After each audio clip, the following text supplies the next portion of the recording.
So, question 1. What is your media of first choice for receiving weather notifications?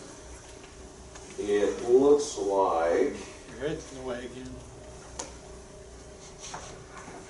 about the same for push alerts from an app, which got 9 responses, and other. So let's see what other is.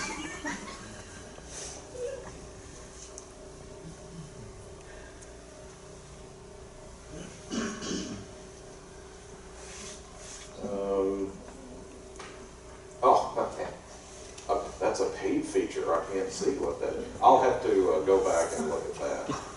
What was? All right, who put other in there? Just okay. What was your other? Weather.gov. Weather.gov. Okay, that's a good one. I was hoping you wouldn't say weather.com.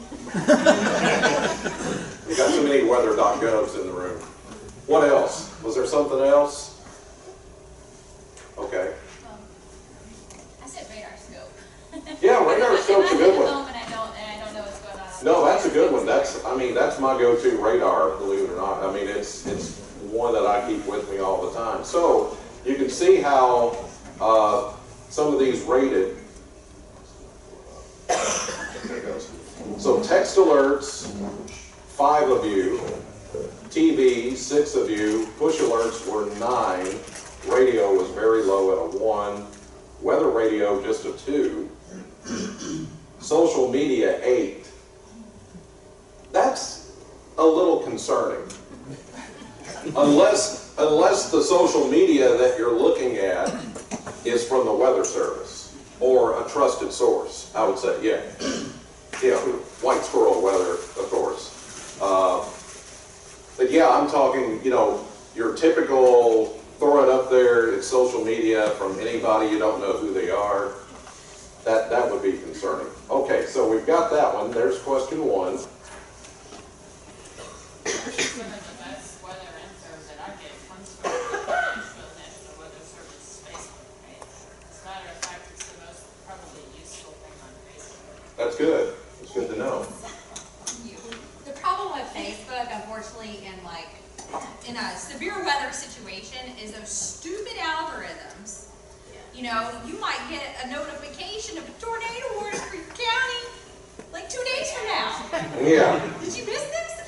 So it is important. There are things like local TV meteorologists or the National Weather Service that you go in and you get notifications every time these entities, these groups post. That is the best way to get real-time information on Facebook. So we try to stress that, especially leading up to a severe weather event. And that's mostly what I'm referring to. Yeah. Because all of the additional information and stuff that you guys provide, I think it's, like I said, it's probably the only reason why I still have a Facebook account. Yeah, me too. That's the only reason why. But it is kind of funny, like two days from now, or 3 days from now, I'll get the, oh look, on day 3 it was an enhanced risk. That's good to know. There you go. Question 2, how much do you trust the choice you made in question 1? I'm trying to get it to show me. Again, it's trying to make me pay for extra stuff, and I'm cheap, so. It looks like, though, from most of the respondents, we're looking at anywhere from 65 to 80%. So, based on what you answered in question 1, most of you lean or are trusting toward your response, so that's good. So what you're giving me here, and I know it's taking a little time, but you're giving me what I need to see to make this work for the public. Tweak it. Question 3, when you are notified of an impending weather situation, what do you do next? Look outside. 7 of you. Check other sources, the majority, 23%. I'm glad none of you said panic. I would have felt bad if you said panic, because that's what we teach, right? Don't panic. That's the worst thing you can do. All right, who's the wise guy who said nothing? Okay, you're not going to out yourself, okay? Smart. Other, please, let's see, 9. Okay, let's see what that is.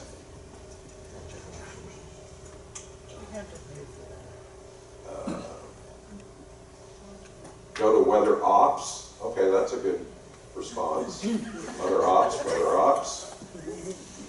This is NWA people. Radar to existing warnings and movement. Okay. Gotcha. That'd be your Christian County weather spotters right Oh, there. I got you. The David's bunch over there. Way to go, Dave, pal. Question 4, how often do you wish to be alerted of impending weather? The response is, I can probably guess, but we'll look. Yeah, anywhere from 56% to 100% leaning toward that trust factor, again, in the positive. Do you feel the majority of weather alerts are easy to understand? And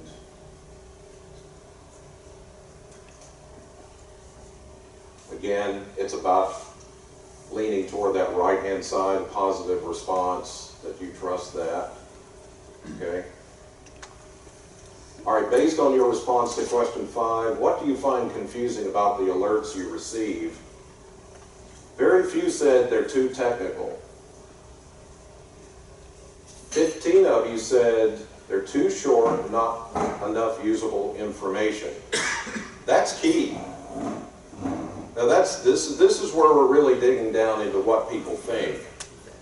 Because sometimes when you get that text alert or you get that push notification, it just gives you the basics of what's happening, but it doesn't really tell you anything specific. And I realize it's kind of a catch-22 because we're trying to expedite as much information as we can, as quickly as we can, whether it be weather text alerts from NWS or whether it's a TV station doing a push notification or a push alert. We can't write paragraphs because we're trying to keep it short and succinct and trying to get it out to you as soon as possible. Too long, too much information. About 8 of you said that's the case. Other, let's see what some of the other responses are.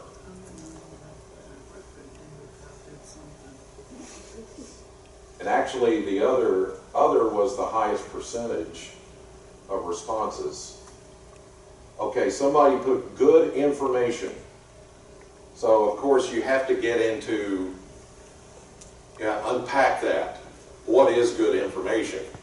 Good information to you might be good information or bad information to somebody else because they can't interpret it.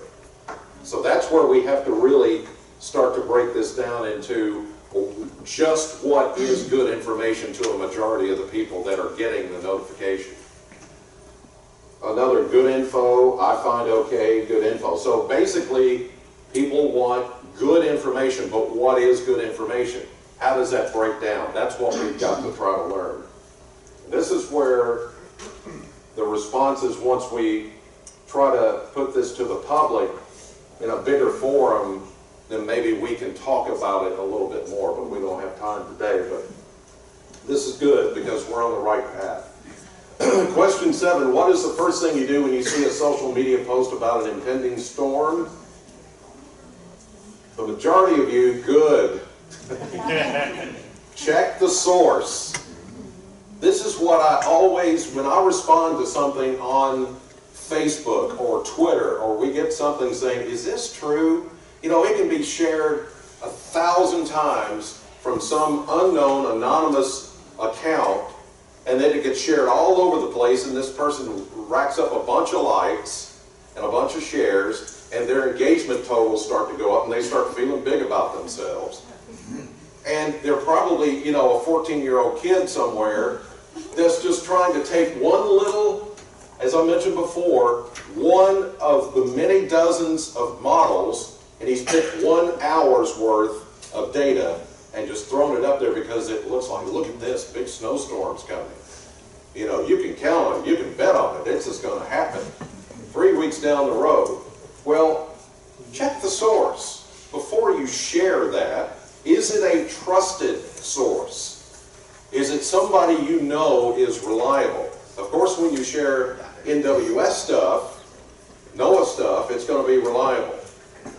most of your TV stations, I say most, the majority of those that have trusted, have done weather for a while, you know the people behind the camera, you know the people behind the weather maps, you know you're good. But when it's somebody who says, I'm going to start something called Backwoods Weather, I'm just making up a name, Backwoods Christian County Weather Network, or rural Christian County, I'm not stepping on any toes, am I?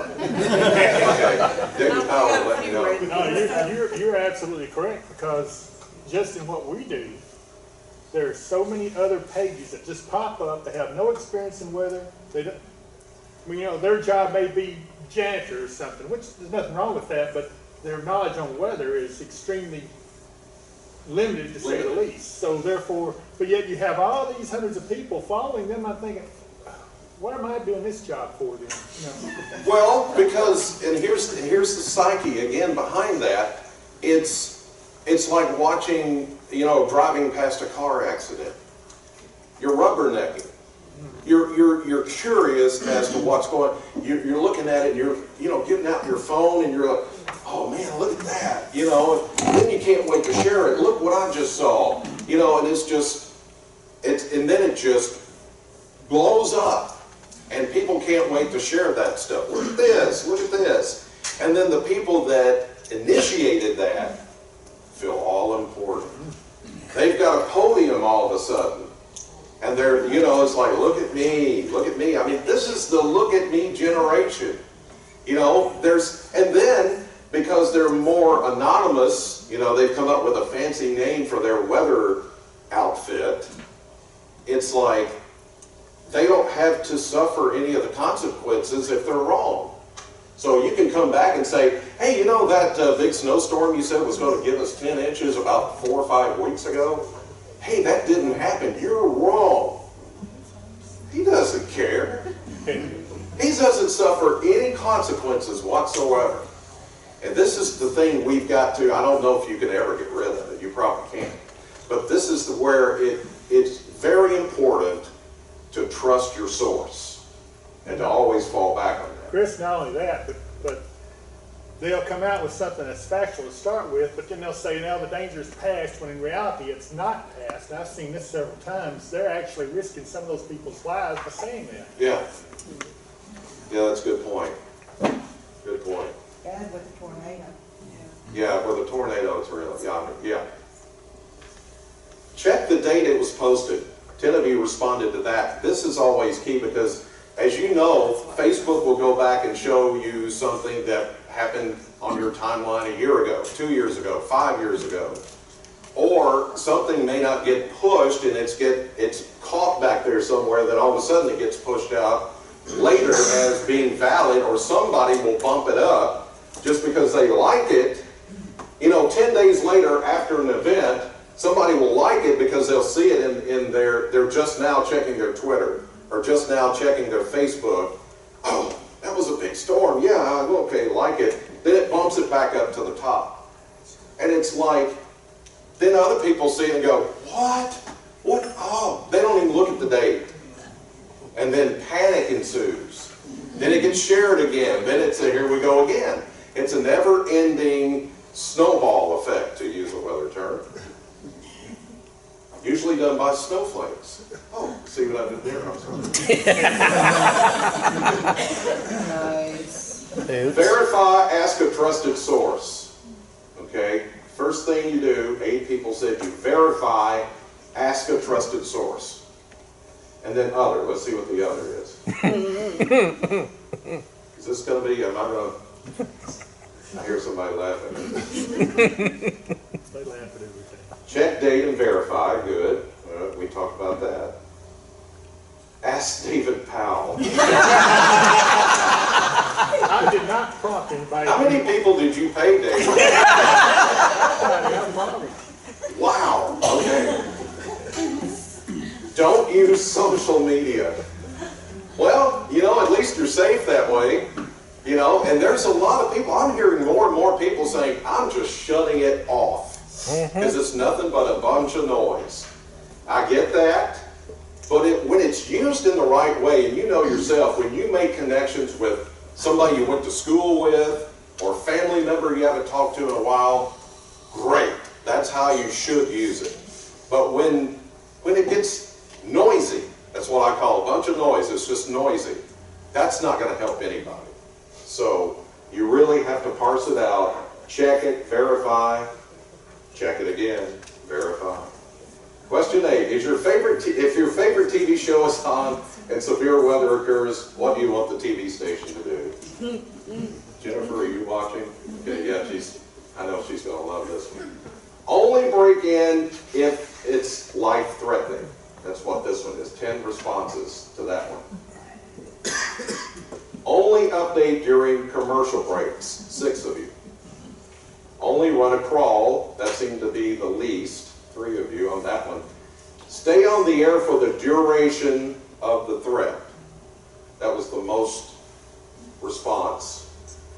Direct viewers to like a website or a streaming channel, 4, and other. All right, let's see how that panned out.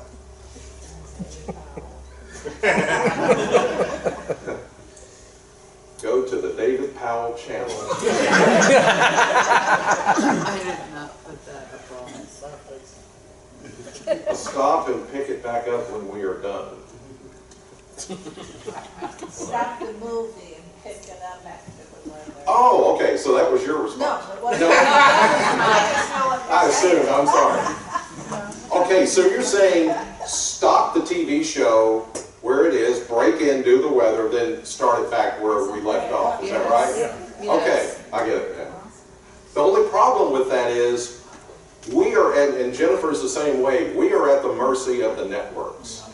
And the networks don't know that we're breaking in for severe weather because it's local. Yeah. So, and especially during a live event, you can't back up and just pick up where you left off. So I can with DVR. that's, yeah. Now, I know a lot of you are even getting rid of over-the-air signals, and you're going to Hulu and Netflix and Amazon and all that other kind of stuff, and you're streaming.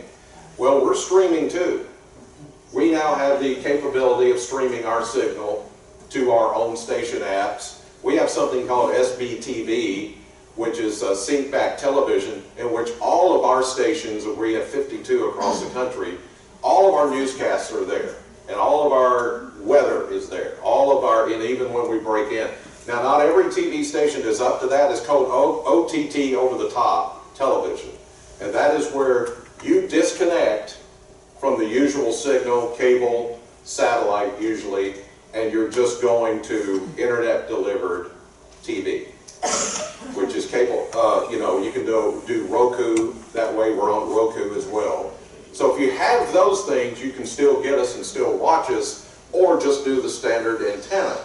So, but the thing is, even when you do that, we can't stop, back up, and show that portion of the show that you didn't get to see because of our cut-in, unless we show that show later. Now, sometimes we'll do a thing where we get permission from the TV network, ABC, CBS, whatever, and they'll say, we grant you permission to take those shows, show them in their entirety at another time. We can do that sometimes, but not in every case. So again, we're at the mercies of the networks on how we do those type of things. I just wanted you to know that. Stay on air for duration tornado warning, 30-second updates for everything else, small box and crawl. That's pretty standard practice at most places. If we know there's a tornado, if there's a tornado warning, most stations will stay on the air for the duration of the warning, okay? Unless we know there's hail damage, tree damage, there have been reports of injuries. If it's not a tornado, then we stay on the air. Usually, that's what most people do. Disrupt the program. You know, I hear all the time from people who say, you know what, we can watch that TV show again at another time. We've got the app. We've got another way to watch it. We want you on the air talking about what's going on. But then if you serve like 18 to 20 counties like we do, and you've got something happening on the west side of your DMA, your viewing area, and nothing happening on the east side, all the east side people are like, quit interrupting my show. Or if it's during the day, quit interrupting my stories. You know, all my children, General Hospital. I mean, all my children's not there anymore. General Hospital, you know, Young and Restless, whatever. The stories, that's what we hear. Because, you know, you can't catch back up after you've missed one episode. You just can't catch back up. You have no idea what's going to happen next. Question 9.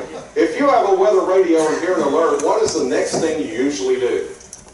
Take action, seek shelter, 12 responses, check other sources, 13. Wait to see, let's see, I forgot, it doesn't show me the whole question there. Okay, here we go. Check other sources, then act, that got 13 responses. Wait to see the warned weather rolling in, that got 4. Wait to hear an outdoor warning siren, no responses to that, and that's good. I'm glad everybody is starting to finally understand that you can't rely on an outdoor warning siren. Wait to hear from your town or location name to be called. Now, 10 of you, that's interesting because some people just will not go to shelter, will not move unless they hear their location named. We've even tried, for the 30 years I've been doing this, I'm still trying to get into the habit of trying to name every little town, every little landmark, anything that I know is going to try to get somebody to move, somebody to act, instead of just sitting there acting like it's not going to hit them. That is the most frustrating thing I think we have when we're trying to get the word across that this is a dangerous storm. Some people just insist on just not doing anything. Well, if it's going to get me, it's going to get me. We hear that one too a lot. Other responses, go to the field post. Run to the field position. You Christian County people, I tell you what. Check radar. Okay, good. All right. All right, last question. And I'm sorry, am I running way over time? You're back. Okay. On a scale of 1 to 5, rate the trust you have in each of the media sources that provide local weather. And 5, or the most responses, went to NOAA Weather Radio. But if you remember back one of the earlier questions, that was hardly put in as a response. That got the lowest response. So see, here we go. We're trying to figure out where is the sweet spot here. Yes, you rely on NOAA Weather Radio, but how much do you react to it? See, there's the difference. Text alerts got 4, local TV 4, local radio got 3, the Weather Channel got 3, social media 3, weather app got 3. Okay, and that's again. 1 is least trusted, 5 most trusted. So on the scale, the highest trust was NOAA Weather Radio in this particular question. Because at least you're saying, when that weather radio goes off, I know it's legit. That's what you're saying, right? Okay. Let's see, anything else showed up here. Okay. So there's the weighted average, and it clearly is the highest response. Okay. Are there any questions about this? I know it took a long time to go through this, and like I said, you guys were the guinea pigs on this one because I've not done this before, and this was a good way to test it out and see what I need to tweak to make it better. Yes, sir. Chris, is there any option, you say with the networks it's kind of difficult to, break in, show, but I know a lot of TV station weather do weather for radio, and sometimes several stations in the area, and I'm wondering, could you possibly just go live on all those stations? Yes, we do that in Bowling Green We do a simulcast with what's called Commonwealth Broadcasting. There's a series of stations in Bowling Green. One company owns them, and we've worked out an agreement with them that when there is it's more so a tornado threat, or if it was like the first big winter storm of the season, then we're going to simulcast. They're going to take our signal. They've got it set up where in their operation, they just take our audio signal and punch it right in through the board, and so we're live. And we can direct people to those stations. Like when we're on television, we can say, all right, if you need to get to the basement right now and you've got a portable radio with you, you can tune to 100.7 FM or whatever, and you can still listen to us. So we have that agreement worked out in Bowling Green. It works really well. Yeah. Anybody else? Okay. Well, thank you all. I appreciate your time on this. Thank you for participating in that.